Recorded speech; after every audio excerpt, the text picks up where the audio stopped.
May is coming very fast, and that means a slew of new games. Hi folks, it's Falcon, and today on GameRanks, the top 10 new games of May 2020.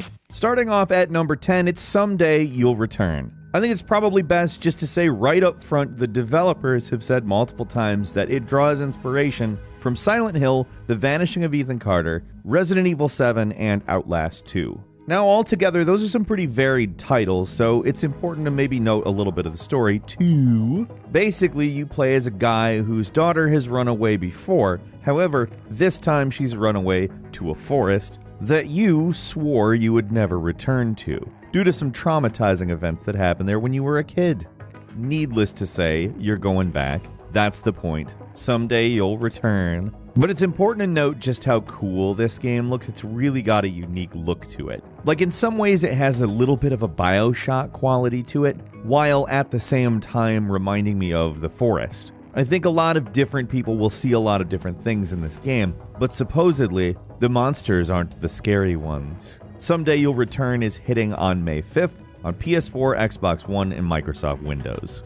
Moving on to number 9, Population Zero is an absolutely gorgeous new MMO survival game where there are 168 hours left until human extinction. Now, the reason I think that the premise just on its own is automatically great because survival games are usually meant to go in perpetuity. However, not so much here. The goal is obviously to survive as long as you can in most survival games, and here you only have 168 hours. It's got PvE, it's got PvP, and did I mention it's gorgeous? Like, if you're looking at the footage, you know exactly what I mean. This is a beautiful game. It's got such a good grasp of color that it reminds you of some of the things they promised No Man's Sky to be and then made it over the following 2 years after its release. It's beautiful. It's in early access too, so we know that they're not pulling a No Man's Sky. We know what the game is at this point. However, the full version of Population Zero is hitting Microsoft Windows on May 5th.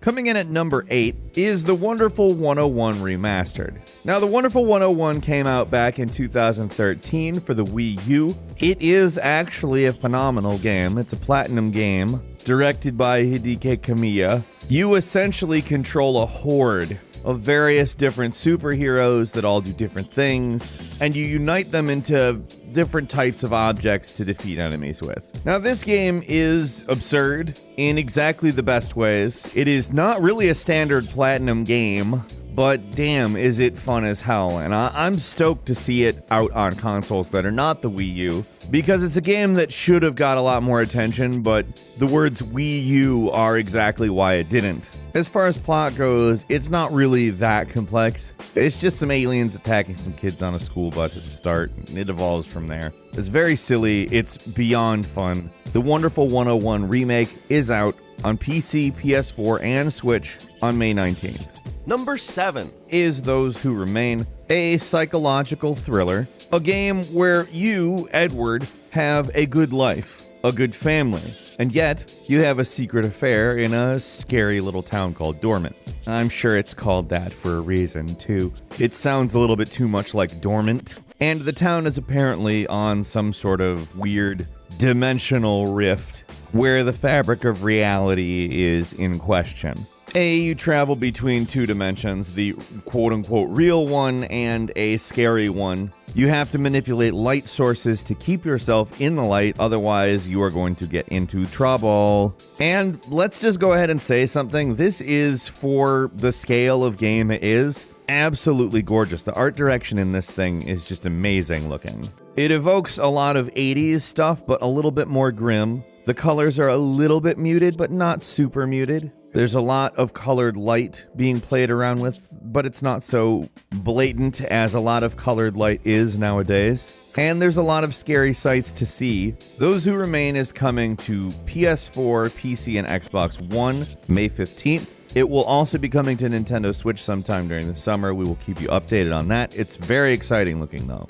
At number 6 is The Elder Scrolls Online Greymoor, which is a new chapter, obviously, which is actually set in Skyrim 1,000 years before The Elder Scrolls Skyrim.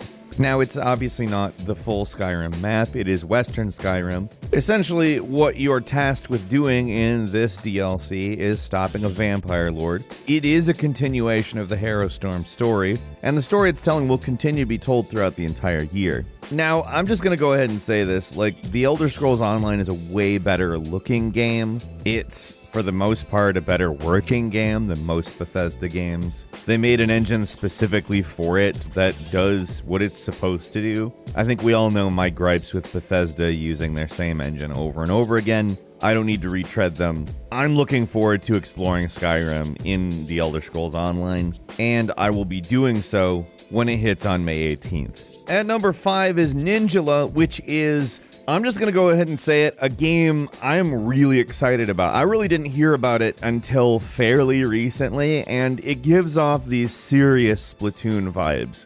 But I'm going to go ahead and say something else. If you combined Splatoon with an old game you may or may not remember from the 1990s on the Super Nintendo, which was called Gomon in Japan and Legend of the Mystical Ninja here in the US. It is, of course, a multiplayer game like Splatoon where you're competing against other players to win the match. You get katanas, you get hammers, you get yo-yos. That's what reminded me of Mystical Ninja, as well as the music. The music is just like powerfully Legend of the Mystical Ninja-esque. This looks like one of the most fun games, and if it turns out to be as fun as it looks, I am going to be lost in competing in this game.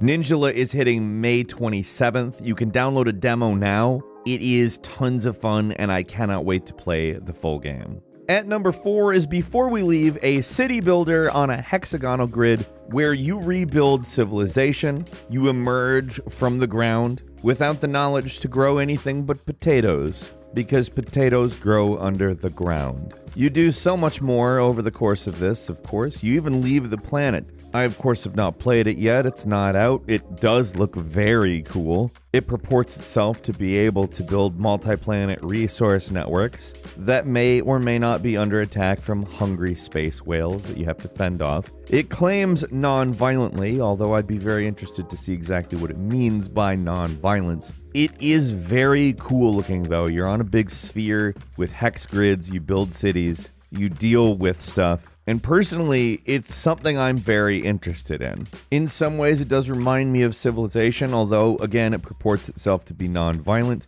Before We Leave comes to PC on May 8th. I'm very interested. It looks like a pretty fresh take on this type of game. At number 3 is Saints Row the Third Remastered, which I'm going to go ahead and say, very excited. Saints Row 3 is probably the best one. It's probably the one that manages to do what Saints Row sets out to do the best without getting into territory that sort of undoes the self-aware nature of it. It's good GTA satire, and considering GTA is itself satire, there's really a sweet spot to find, and they found it. Now, what they've also done for this remake is redone all of the car models, all of the gun models, all of the atmospheric effects.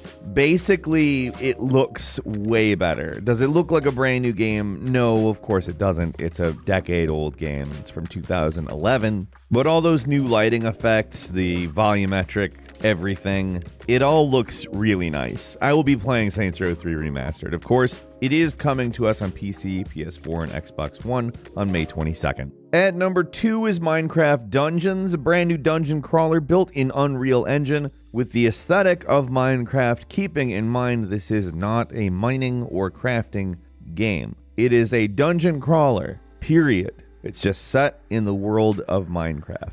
Now that, of course, means they have to take some liberties. Those liberties, to me, look as though they fit with what they're trying to do. However, there is no class system. You essentially start from scratch and build your character in the same way you might consider building a world in the Minecraft. Personally, I think this is actually a pretty good looking game. I love the lighting. They've really gone for a good look with it. It obviously does look like Minecraft, however, it doesn't have the same sort of stale lighting of Minecraft, and let's just go ahead and say Minecraft RTX has sort of ruined that look for me in some respects. So I'm quite thankful for the fact that it looks the way it looks, instead of like vanilla Minecraft. Minecraft Dungeons hits PC, PS4, Xbox One, and Switch on May 26th. And finally, at number 1 is Maneater. Maneater is basically Shark Simulator. It's not a real shark simulator, like if you're looking for something that accurately models how sharks are. This is not it. It's more along the lines of Tony Hawk's Pro Shark. I know they don't want it. The developers cite a much wider list of influences, but let's just be clear, that's obviously there. It does try to incorporate sort of open world elements, and in some respects it calls its combat system inspired by both Punch-Out and Dark Souls. It is an absurd looking game. They're certainly pushing some boundaries as far as what is reality and what isn't. Maneater is hitting PC, PlayStation 4, and Xbox One on May 22nd. There is also a Switch version coming, but we don't know release date information. That's all for today. What do you think about these games? Leave us a comment, let us know. I know I'm at least trying all of these games this upcoming month.